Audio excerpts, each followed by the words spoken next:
Hey, I often think how it goes once you've decided that you would like to come and live in the Philippines and meet a Filipina and get married and have a second or third chance in life, and how it will go. So one of the things that can be what I've heard others call deal breakers. So you have deal makers and deal breakers, and obviously finding a lovely Filipina who's willing to marry you in a situation where if you were at home you probably wouldn't be looking at such a beautiful young girl.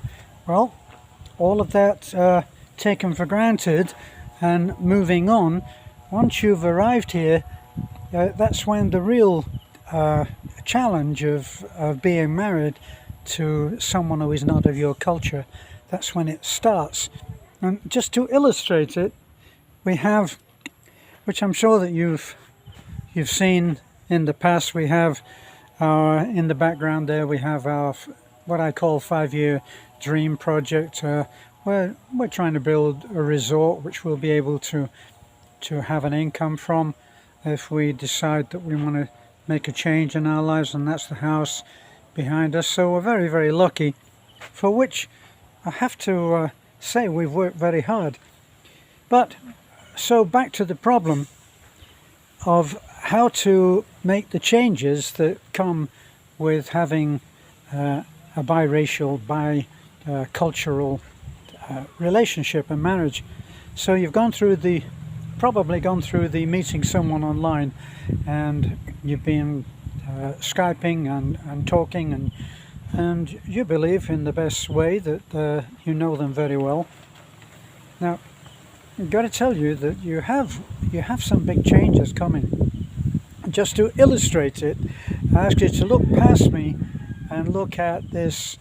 You can see against the wall there's a little wooden thing, looks like almost like a rustic picture frame. Well, it's so far away from our work area, which if I turn around here you'll see that this is a very big area, and that's where the work is all going on right now. So this is to me as a foreigner, it's a little mystery, and I have to put my mind to it and work out why it should be there. Why would a worker that I have trouble getting to clean up after them, after they've done a very good job, by the way, and it's a challenge. Well, if you look again behind me, you see there's another small building, and that small building started and was built and is now functioning as a sari store. But during the building phase, they were using all of the normal tools and equipment.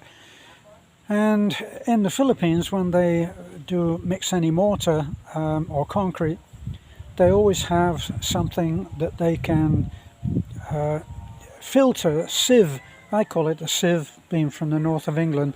They have a sieve, and it takes out the bigger pieces and leaves a fine mix instead. So they would have that, and when I look at that little thing in the background, I think that looks like something that when they were tidying up it was just easy to just put over the wall. Does that make sense to you? It makes sense to me. So I say to Beth, do you think that was dumped over the wall because it was easy? And she says, oh, I'll get it moved. Can you see the differences already between what, as a foreigner, you would expect an answer? Do you think that was dumped over the wall? And the answer is, I'll get one of the workers to move it. So I said, no, the point I'm trying to make, Beth, is, do you think that it was dumped over because it was easier? And if so, I should be watching that to make sure that it doesn't become the garbage dump. And that seems a reasonable thing to me. Now, here's what happens in those discussions. what happens in the discussions is that the Filipino way is to have no confrontations. They don't like to confront where it's not necessary. Now, as you spend time here and live here, you'll find that that's actually something that you can easily go along with, unless of course you are the confrontational kind, and this is something that foreigners have to learn to change on when they come and live in the Philippines. Because here, if you're in line at the bank, say, or the ATM, and somebody comes up and butts in at the front, well, a foreigner would say, excuse me, what are you doing? We're all in line. Go to the back of the queue.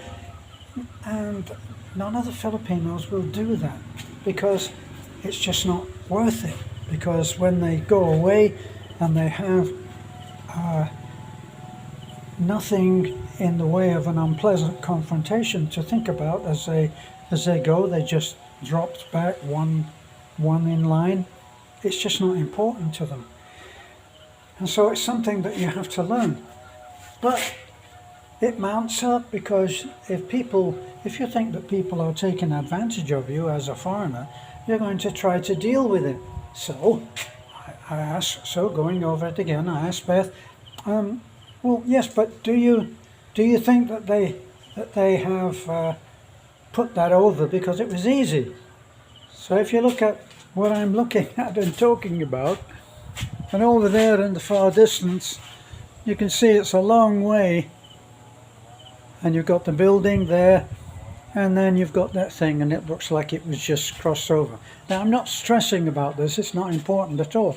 It's just an indication of the kind of thing that you will have to deal with.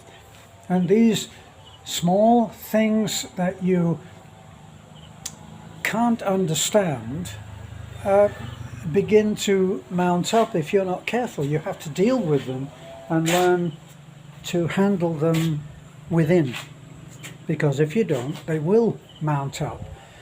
See, so what Beth is doing is she's avoiding a confrontation with the people that have that sari store, who one of their workers may well have dumped that over there. It makes sense to me, and it's not a big deal. But as a foreigner, I think about my brother. My brother would say, oh, they've obviously thrown that over the fence because they didn't want to deal with getting rid of it. So he would march over there and he'd take that offending piece of woodwork and he'd put it back over the fence. And then would begin whatever would come from a confrontation, because then you would have the denial that it was ever that way. So how to deal with these things? And I speak obviously to other foreigners, other expats, and they have the same thing.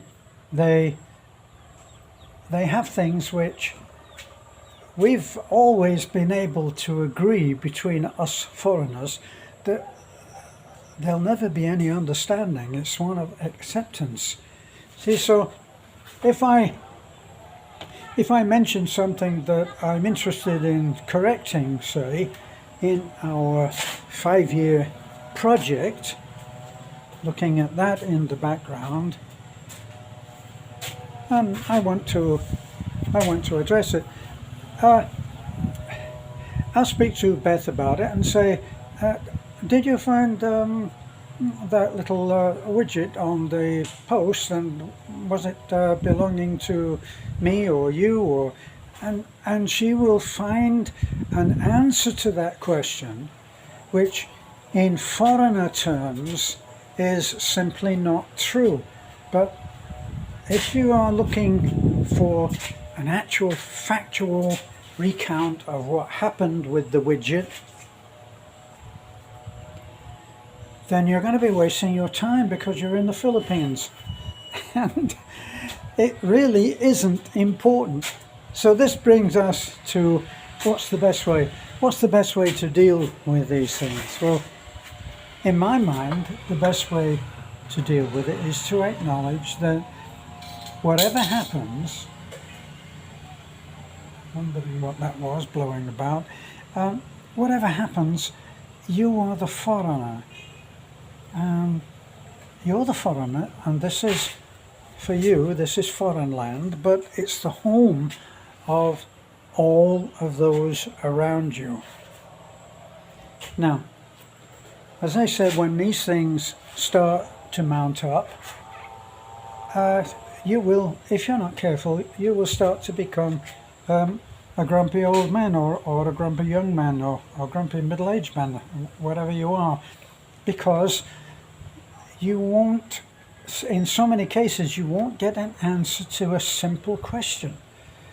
Now, this is further confused by the fact that in the Philippine vocabulary, they haven't addressed past, present, and future, which I've talked about this many times, but I do it because the misunderstanding that can arise from not knowing whether something is past, present, or future can lead to great frustration, because as a foreigner, you're just trying to find out, well, did it go, or is it still here, or will you be doing it tomorrow? And so you have to be aware of no past, present, or future. When you ask, has something been done? It may well have been done, or it may be about to be done, or it may be planned to be done, or it may have been done. And you have to learn to deal with that. Now, all of these, the other thing is that we had our friend Will came out to stay with us, and he stayed there for a while. He stayed with us at the house in the mountains, and that's when we had that little guest house. So he stayed in the guest house, and he always talked. He had this romantic idea of that he had brought his hammock, and he wanted to stretch his hammock between two coconut trees or two palm trees or something, and sleep like that. But he would, of course, been eaten alive by bugs during the night. He'd never have slept at all.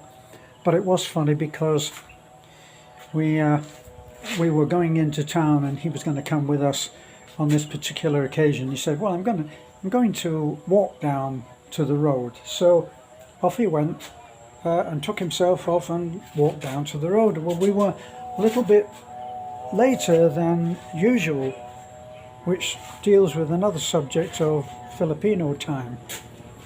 And when we got down to the road, we were looking for Will, expecting him to stand there. Now, Will was, as I remember it, was very tall.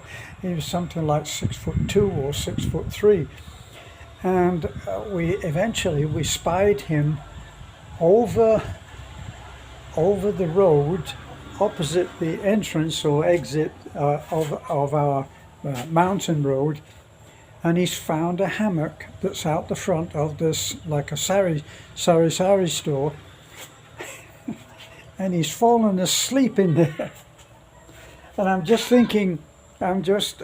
trying to take the viewpoint of the person who owns it. You can imagine a little kid coming out to take a trip in the hammock and finding a 6'3" giant of an American, because if you're white, you must be American. You must be Americano. So it just seemed like a very funny thing to me. Well, there was a difference in culture between what our friend Will would do and what the Filipinos do. And Will was a big man, and one of large gestures.